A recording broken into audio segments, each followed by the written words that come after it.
porque o Rio de Janeiro registrou o menor número de roubos de rua em 18 anos, mas teve um aumento nos homicídios, é o que aponta um levantamento no Instituto de Segurança Pública do Estado. Vamos falar agora ao vivo com o Matheus Coelzer, que traz mais detalhes. Matheus, então nós tivemos aí um dado positivo e outro negativo, mas ainda a escalada é muito grande. Você sempre traz aqui, infelizmente, informações relacionadas à violência no Rio de Janeiro. Muito bom dia. Exatamente, Marcelo. Bom dia para você, a todos que nos acompanham aqui no Jornal da Manhã. Como muito bem você falou, né? De um lado a gente tem uma notícia positiva e outra negativa. Essa positiva, ela diz respeito, segundo o Instituto de Segurança Pública, na pesquisa que foi revelada, mostra que houve uma redução nos roubos de rua, um percentual já bastante considerável. A gente tem um número bem expressivo. Só nesses 2 primeiros meses a gente teve 8.881 casos. Se a gente for comparar com o mesmo período do ano passado, Marcelo, foram 9.909 casos. A gente teve essa diminuição, só que o número de homicídios, que é o que a gente vem falando de forma rotineira, praticamente aqui no Jornal da Manhã, segunda edição, se teve aí um número de 9%. Uma situação que é bastante complicada, que é revelada, né, no dia a dia em relação aos conflitos que acontecem entre traficantes e milicianos.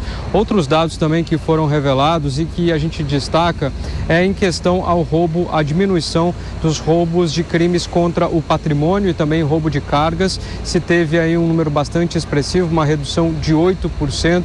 O roubo de cargas, que é um tipo de crime que acontece bastante no Rio de Janeiro, principalmente em rodovias, onde muitas cargas que inclusive são saqueadas por parte da população que mora nos arredores dessas vias expressas, são casos bem rotineiros também aqui no Rio de Janeiro, portanto um dado positivo revelado.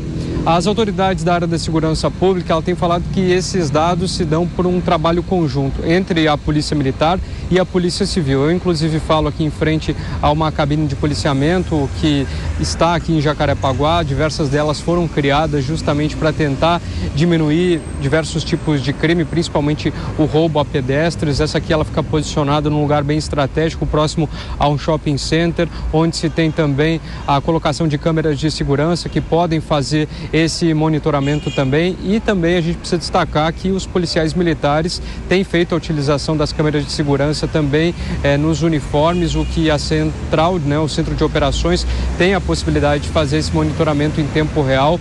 Essas câmeras, elas também ajudam, Marcelo, no momento em que algum tipo de crime acontece, a Polícia Militar possa fazer de alguma forma a reconstituição do momento em que esse crime aconteceu.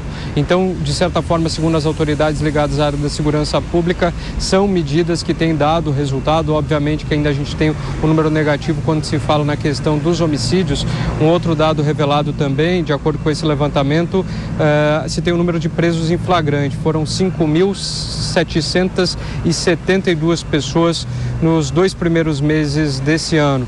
E também um outro dado bastante importante, Marcelo, é que a cada dia, segundo esse levantamento, um fuzil é retirado das ruas aqui do Rio de Janeiro, ou seja, um número extremamente expressivo, fora também a quantidade de drogas, que foi bem considerável, segundo esse levantamento feito pelo Instituto também do Fogo Cruzado, Instituto de Segurança Pública. Resumo, um dado positivo, um balanço positivo, um balanço negativo, e a polícia diz que vai continuar fazendo esse reforço, principalmente nessas áreas aí de comunidade onde se tem o maior registro desses casos, principalmente de homicídio. Marcelo. Matheus Coelzer, ao vivo do Rio de Janeiro. Daqui a pouco ele retorna conosco aqui na programação da Jovem Pan. Eu retorno com o Diogo Schelp. Agora são 11h12, acertando então a hora aqui na Jovem Pan. Agora, Diogo, nós ouvimos aí, então, mais de 5.000 pessoas foram presas em flagrante no Rio de Janeiro, somente em janeiro e em fevereiro. O número de homicídios, isso também não é que acontece apenas no Rio de Janeiro, algo localizado, é muito violento o Rio, mas São Paulo também, a gente sabe disso. Vivemos agora um momento lá no Rio Grande do Norte também de ataques. Enfim, essa violência aí é quase uma guerra civil no país, Schelp. Pois é, a questão é que quando se faz a comparação com guerras, Marcelo, a gente precisa levar em conta que as guerras, elas têm fundo político, né? E o que existe no Brasil é uma situação em que há cenas de guerra, por exemplo, nos armamentos que são usados pelos criminosos, Mas, obviamente, não é uma guerra em que há uma reivindicação territorial, étnica, religiosa, motivos aí que geralmente levam países ou grupos de pessoas no mundo afora a entrar em guerra, não é mesmo? Então, eu digo isso porque para lembrar sempre que a maneira de combater isso não é com negociação como ocorre numa guerra convencional. A maneira de combater isso é justamente com a punição dos criminosos, com a prisão dos criminosos, com policiamento ostensivo e assim por diante. É importante a gente lembrar que as comparações que se fazem com guerra, elas servem para descrever um cenário, né? Para descrever aquilo que as pessoas veem, tiroteio, coisa, mas elas não servem para embasar as políticas de segurança pública. É muito significativo esse dado apresentado pelo Matheus Koelzer, porque essa redução nos roubos, crimes contra patrimônio, se deu, inclusive, considerando o mês do Carnaval, um mês em que havia muita gente na rua. Então, é um dado positivo, significa que algo deu certo, pelo menos no combate a esses crimes. Sem dúvida, dando sequência aqui, o Tribunal